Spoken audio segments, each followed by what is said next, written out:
सबसे पहले तो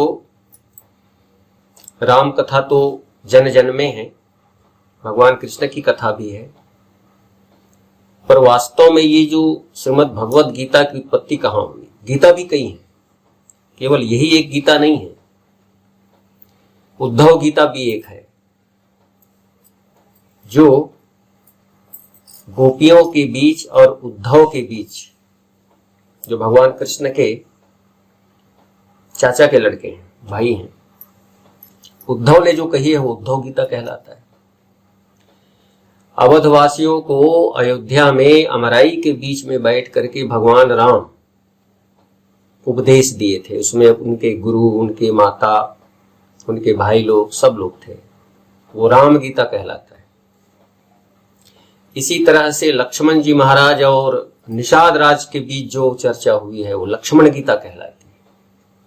ऐसे बहुत से गीता हैं, लेकिन ये गीता है जो भगवान कृष्ण ने अर्जुन को युद्ध क्षेत्र में बताया।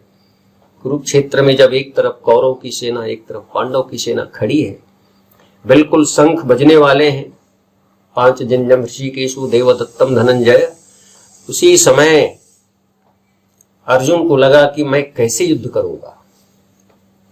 देखो गीता का जन्म कहां होता है? युद्ध क्षेत्र में होता है। ये संसार भी एक युद्ध क्षेत्र है। ये हम लोग जो जीवन जी रहे हैं संसार में, वो भी एक प्रकार से युद्ध ही है। ये भी एक लड़ाई है। हर आदमी तीन तरह की लड़ाई लड़ता है। देखो ये यथार्थ ज्ञान है, इसमें कोई कथा कहानी, राम जी का चरित्र, कृष्ण का चरित्र, वो तो श्रीमद् भागवत में है, राम का चरित्र रामायण में है, लेकिन यहाँ कोई कथा कहानी नहीं है। यहाँ सीधा यथार्थ ज्ञान है। मैं कौन, हु एम आई, इसका ज्ञान कराती है गीता। संसार में हमको रहना किस तरह चाहिए, उसका ज्ञान कराती है गीता। इसलिए सब कुछ जानने के बाद यदि गीता का ज्ञान नहीं है तो समझो कुछ ज्ञान नहीं है। तो गीता का जन्म कहाँ हुआ? युद्ध क्षेत्र में, कुरुक्षेत्र में। एक तरफ कौरव की सेना, एक तरफ पांडव की सेना। अब लड़ाई अब तब शुरू होने वाली है। उस समय अचानक अर्जुन के मन में आता है, भगवान से निवेदन करते हैं, प्रभु मैं एक बार जो हमारे साथ लड़ने वाले हैं इस युद्ध भूमि में, मैं उनको एक बार देखना चाहता हूं, रथ थोड़ा सामने ले चलो। अब जैसे ही कृष्ण भगवान, वो तो सारथी थे, वो जैसे ही रथ को सामने ले जाते हैं तो देखते हैं कि वहां गुरु द्रोणाचार्य है, कृपाचार्य है, उनके मामा है, उनके भाई हैं, बांधव हैं, सब उनके परिवार के लोग हैं। तब अचानक अर्जुन के मन में आता है कि अपने ही परिवार के सब अपने बड़े लोग, अपने पूज्य लोग, जिसकी हम आज तक पूजा करते आए हैं, वो लोग सामने खड़े हैं, और उनको हम कैसे युद्ध करेंगे? उनके साथ में कैसे उनके सामने हम तीर चलाएंगे, धनुष बाण चलाएंगे? ये उनके मन में विचार आ गया। तब भगवान कृष्ण से कहते हैं कि प्रभु मैं ये लड़ाई नहीं करूंगा। अर्जुन शिथिल हो गया, उसका शरीर पसीना पसीना हो गया, उनका धनुष बाण नीचे धरती में उसके हाथों से, भुजाओं से सरकने लगा, गिरने लगा कि मैं ये लड़ाई नहीं कर सकता। तब भगवान कृष्ण जो उसको लड़ाई करने के लिए तैयार करते हैं अर्जुन को, वही गीता के रूप में कहा जाता है। कई लोग ये प्रश्न करते हैं कि ये तो 18 अध्याय का गीता है, इसमें 700 श्लोक हैं, तो 700 श्लोक को अर्जुन को समझाते तो कम से कम तो 3-4 दिन लगा होगा।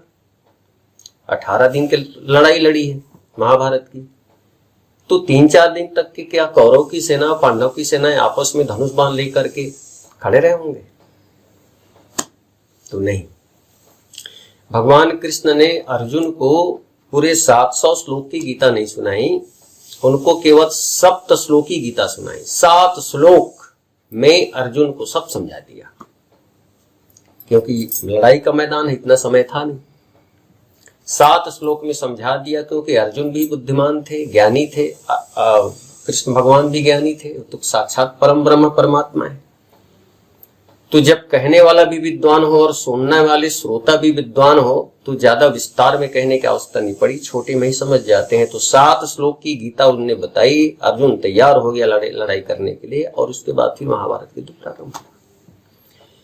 तो फिर ये 7 श्लोक की गीता 700 श्लोक कैसे होगी? तो महर्षि वेद व्यास जी ने इसको विस्तार से लिख दिया। हम कलयुग के लोगों के लिए, संसार के मनुष्यों के उद्धार के लिए उसका विस्तार कर दिया। व्यास माने होता है विस्तार। छोटा रूप है जो लघु रूप है उसको विस्तृत कर देना, व्यास कर देना, फैला देना, बढ़ा देना, उसी का नाम है व्यास। तो उसको 7 श्लोक को 700 श्लोक के रूप में बना दिया, इसलिए उनको व्यास जी कहते हैं।